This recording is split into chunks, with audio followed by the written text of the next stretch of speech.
हर भूतिया कहानी किसी न किसी जगह से शुरू होती है, कभी किसी जंगल में या कभी किसी पुराने पेड़ के नीचे से। लेकिन सबसे ज्यादा डरावनी कहानी किसी घर की होती है, क्योंकि घर को सबसे सेफ जगह माना जाता है। मगर जब घर ही सेफ ना रहे तो अगर कोई घर हॉन्टेड हाउस हो तो हॉन्टेड हाउस यानी जो लोग पहले वहाँ रहते थे उनके मरने के बाद उनकी आत्मा उसी घर में रहती है, क्योंकि उनकी अकाल मृत्यु हो जाती है, उनकी कोई अधूरी इच्छा रह जाती है तो उनको हम उन घरों में महसूस कर सकते हैं। ऐसे घरों को हॉन्टेड हाउस कहते हैं। इस पूरी दुनिया में 20 लाख से भी ज्यादा हॉन्टेड हाउसेज हैं, मगर आज जिनके बारे में हम आपको बताएंगे वो आपको चौंका देंगे। तो बस वीडियो को पूरा देखना।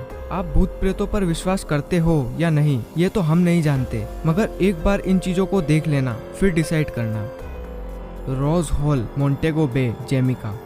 ये घर 1770 में बना था और इसमें जॉन पाल्मर और उनकी पत्नी एनी पाल्मर रहती थी। ये जो एनी पाल्मर है यही इस कहानी में सबसे खतरनाक है। जॉन ने एनी से शादी तो कर ली थी पर उसके पास्ट के बारे में नहीं जानते थे। एनी का जन्म हेटी में हुआ था। जब ये 10 साल की थी तो इसके माता पिता की मौत टाइफाइड से हो गई थी। फिर एनी को एक दाई ने पाला, मगर दाई एनी को काला जादू सिखाने लगी। अब इस कहानी पर आते हैं। जॉन और एनी की शादी के कुछ दिन बाद ही एनी ने जॉन को मार डाला और घर अपने नाम कर लिया। इसके बाद एनी ने 3 शादी और की। वो पतियों के साथ साथ घर में काम करने वाले नौकरों की भी बलि चढ़ा देती थी, मगर एक नौकर के बेटे ने एनी से बदला लेने के लिए उसे मार दिया, क्योंकि उसने उसके पिता को मारा था। कहा जाता है कि एनी की आत्मा आज भी उस घर में भटकती है। वो व्हाइट विच यानी सफेद डायन के नाम से जानी जाती है, और ये भी कहा जाता है कि वो सारे पति और नौकर भी वहाँ रहते हैं। 1968 में इस घर को म्यूजियम में कन्वर्ट कर दिया गया था, मगर आज भी वहाँ कुछ अजीब घटनाएं होती ही रहती है, जैसे रात को अपने आप दरवाजा बंद होना, चीखों की आवाजें आना जैसे कोई किसी को मार रहा हो।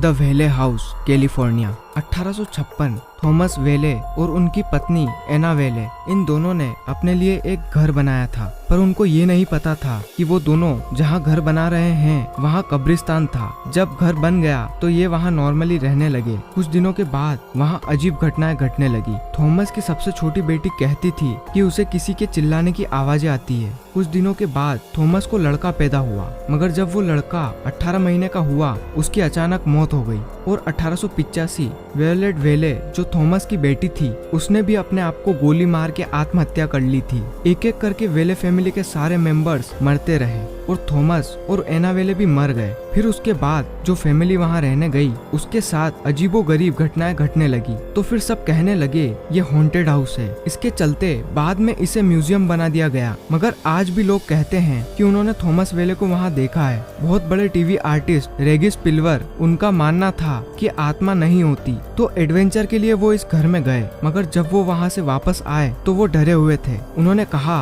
मैंने एना वेले को देखा, अचानक रात को वो मेरे सामने आ गई और अचानक गायब हो गई। वो इतना डर गए थे कि उन्होंने बाद में कहा मैं उस घर की तरफ कभी नहीं देखूंगा। रेगिस ने कहा बहुत से लोग इन बातों पर विश्वास नहीं करते क्योंकि उन्होंने इसे कभी एक्सपीरियंस नहीं किया, लेकिन मैं दावे से कह सकता हूँ उस घर में कुछ न कुछ अजीब जरूर है। एक कॉमेडियन टॉम ग्रेन भी उस घर में एडवेंचर के लिए गए थे, क्योंकि उस वक्त ये हाउस बहुत फेमस था एडवेंचर के लिए। जब वो वहाँ रात रुके तो उन्हें बच्चे के चिल्लाने की आवाजें सुनाई देने लगी। उनका भी मानना था यहाँ कुछ तो अजीब है।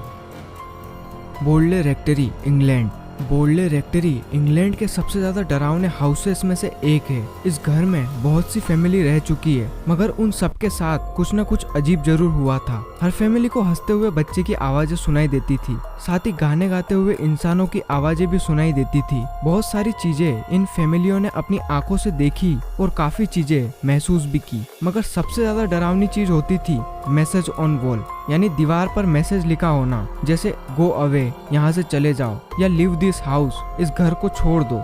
ये घर सबसे पहले एक पुजारी का हुआ करता था। उसकी फैमिली यहाँ की सबसे पहली फैमिली थी। उन्होंने जाना कि घर में किसी के चलने की आवाजें आती है। जब वो रात को सोते थे तो दूसरे कमरे में से किसी के चलने की आवाजें आती थी और इन्हें कभी कभी रात को नन भी दिखाई देती थी। इन सब घटनाओं की वजह से उन्होंने इस घर को छोड़ दिया, मगर बाद में यहाँ बहुत सी फैमिली रहने आई क्योंकि उन्हें आत्मा पर विश्वास नहीं था। मगर जब वो यहाँ रहने लगे तो उन्हें विश्वास हो गया और उन्होंने भी ये घर छोड़ दिया। 1937 में ये घर पूरी तरह खाली रहने लगा क्योंकि सब जान गए थे कि ये घर हॉन्टेड है। उस टाइम एक फेमस पैरानॉर्मल रिसर्चर थे जिनका नाम था हैरी प्राइस। इन्होंने ठान लिया कि मैं इस घर में पूरे 1 साल तक रहूंगा, मगर इनके साथ भी अजीबोगरीब घटनाएं होने लगी। फिर एक रात उनके सपने में एक आत्मा आई और उनसे कहा ये घर खाक हो जाएगा और यहाँ पर एक नन की मौत हुई है, उसका बॉडी पार्ट जमीन से निकलेगा। हैरी पूरे साल वहाँ रहे। उन्हें सबसे ज्यादा परेशान उस सपने ने ही किया,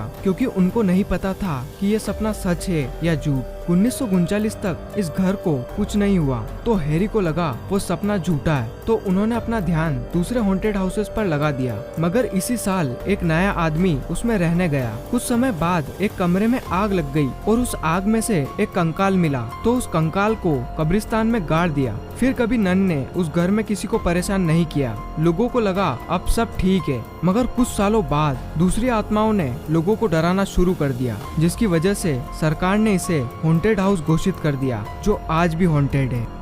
Monte Cristo homestead house, Australia. ये हाउस ऑस्ट्रेलिया का सबसे हॉन्टेड हाउस है। इस घर में अजीब घटनाएं तब से शुरू हो गई थी जब से ये बना था। 1885 में ये बन गया था। क्रेवले फैमिली इस घर में रहने वाले सबसे पहले थे और इन्होंने इस घर में पैरानॉर्मल एक्टिविटीज को महसूस किया था। उनके घर में एक नौकरानी काम करती थी। वो एक दिन अचानक सीढ़ी से गिर गई। उसने कहा मुझे किसी ने धक्का दिया, मगर क्रेवले परिवार को लगा ये झूठ बोल रही है। जब वो नौकरानी ठीक हुई तो वापस घर का काम करना शुरू कर दिया, लेकिन वो वापस सीढ़ी से गिर गई। इस बार उसने पूरे विश्वास से कहा मुझे किसी ने धक्का दिया है। इस बार वो सही हुई, मगर फिर से सीढ़ी से गिर गई। इस बार वो इतनी जोर से गिरी कि उसकी मौत हो गई। इसके बाद उनके घर में एक नौकरानी और आई, मगर उसकी मौत भी बालकनी से गिरने की वजह से हो गई। इस नौकरानी का एक लड़का था, मगर जब ये नौकरानी मरी तो वो लड़का अनाथ हो गया।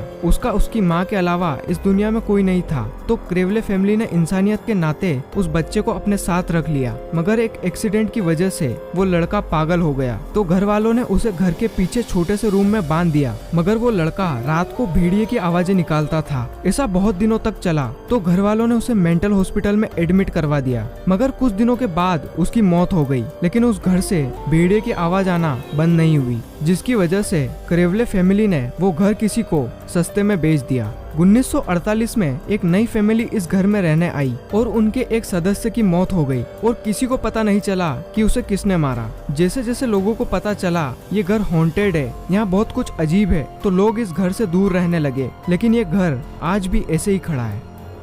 Haunted vicarage, Borgvattnet, Sweden. Sweden देश में एक गाँव है जिसका नाम बोर्गवेटनेड है। इसी गांव में एक हॉन्टेड हाउस है जो पूरे स्वीडन का सबसे हॉन्टेड घर है। 1876 में इस घर को बनाया गया था। 1927 में सबसे पहले यहाँ कुछ अजीब हुआ था।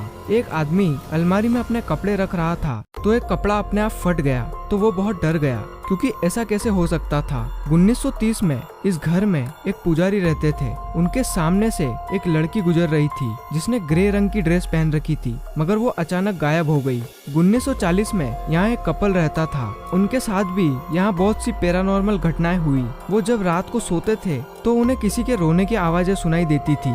एक दिन जब वो सो के उठे तो उन्होंने देखा कि उनकी अलमारी कमरे के एक साइड से दूसरी तरफ आ गई है और अंदर के सारे कपड़े फट गए हैं। उन पति पत्नी से मिलने एक दिन एक मेहमान आई, तो वो रेस्ट रूम में रात रुकी, लेकिन जब वो सो रही थी तो करीब रात के 2 बजे उनकी नींद खुली, तो उन्होंने देखा कि 3 परछाइयां जो चुड़ैल जैसी थी वो उनके सामने खड़ी थी। वो इतना डर गई कि चिल्ला भी नहीं पाई, मगर थोड़ी देर बाद वो परछाइयां गायब हो गई। 1945 में एरिक नाम का लड़का यहाँ रहता था। जब वो एक डायरी लिख रहा था तो पीछे से किसी ने धक्का दिया और वो मुंह के बल गिर गया। वो बहुत डर गया क्योंकि घर में उसके अलावा कोई नहीं था। आज के टाइम में इस घर में कोई नहीं रहता, लेकिन इसके मालिक ने इसे पब्लिक गेस्ट हाउस बना दिया। यहाँ बहुत कम लोग आते हैं, वो भी बस एडवेंचर करने, लेकिन जो यहाँ रात रुक जाता है उसे एक सर्टिफिकेट मिलता है, ओवरनाइट स्टे सर्टिफिकेट। अगर आज की मॉडर्न साइंस से इसके बारे में जानने की कोशिश करें तो अभी इसके बारे में कोई प्रूफ नहीं है,